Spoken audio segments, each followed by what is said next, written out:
Come on. Look at my doggy. He thinks he's the man. But that dog, they both think he's the man. Actually, the man of the house, the little Jack man, is off to Mexico again, like always, because he does what he wants to do. We had a dead cat, and I'm pretty sure he's trying to go find the dead body of the dead cat. I swear to God, if he rolls in something, he's gonna be dead. That's why we need to burn off these woods and stuff, clear everything up. Anyway, universal healthcare. The debate happened last night. I seen it before I went to bed and made a couple comments. People are this is my opinion, and I never really heard of rage baiting. But this is my opinion. Is that these people are going over the healthcare system, or going over the prices of giving birth for attention, and they are doing it to get tons of views, which is fine, whatever you want to do, but you're going to have a lot of negative comments, and most of them are 80 to 90% of people saying they wish they live in another country, or I live in another country. And I said that before. I think every time a controversial opinion happens, the algorithm sends them to those people, so views happen, and attention happens, and debates happen, and drama, and then they can censor the people they don't like. Because a couple of my comments disappeared instantly. Because why would you want to talk to anyone, right? Why would you want to debate?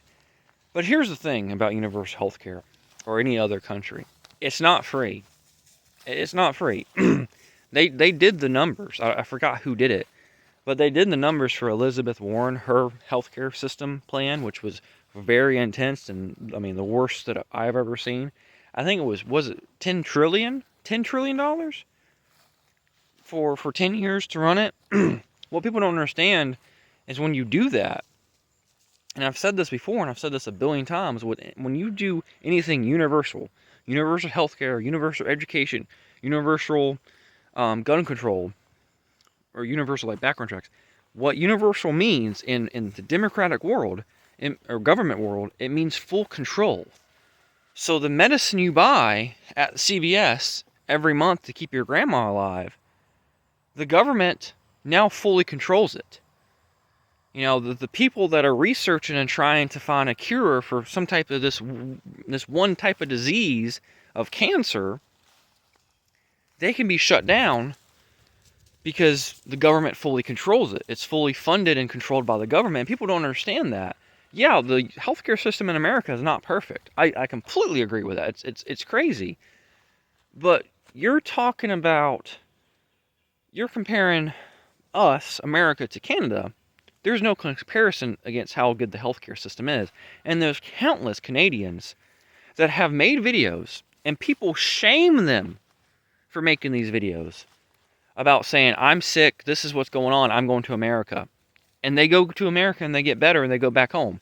Or they go have the surgery they need because it's elective surgery, but their gallbladder's about a pop. There's countless people in Canada saying that. And for some reason, they say it's a myth. But it's not a myth. Universal healthcare, if that ever passes in America, one, costs $10 trillion. It's going to raise taxes, raise property tax, raise every type of tax you want think of.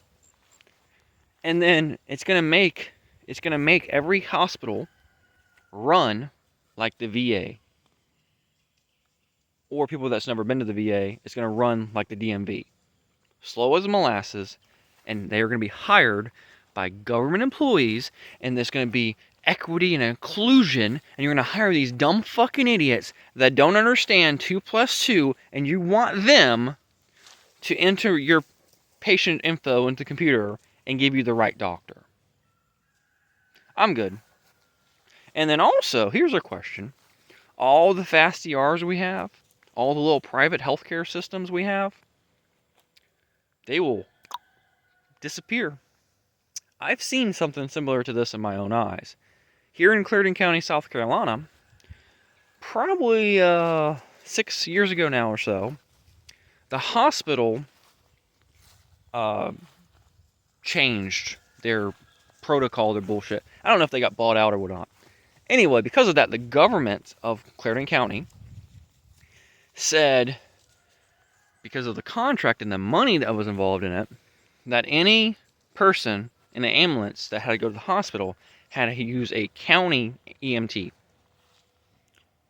At the time, they had a couple I know of, because one was literally right by Taekwondo, of private ambulance vans, private people, right? Private EMTs. And they would get called, dispatched. They would go and, pick up the heart attack patient, whatever, take them to the hospital. And they would get paid so much for doing it. Well, now, it's only Clarendon County. No one else can do it. The only other van that can do it, can take them, is the dialysis one. But they only can take them to the dialysis place, and if those people have to go to the hospital for any reason, the county EMTs have to come pick them up and take them. Literally closed that place down instantly. And that place has been open since I've been going to Taekwondo. Literally closed down. Just like that. Probably had 20 employees. Not there anymore. Imagine doing that all around America. How many people would lose their jobs instantly because we want the government to control healthcare?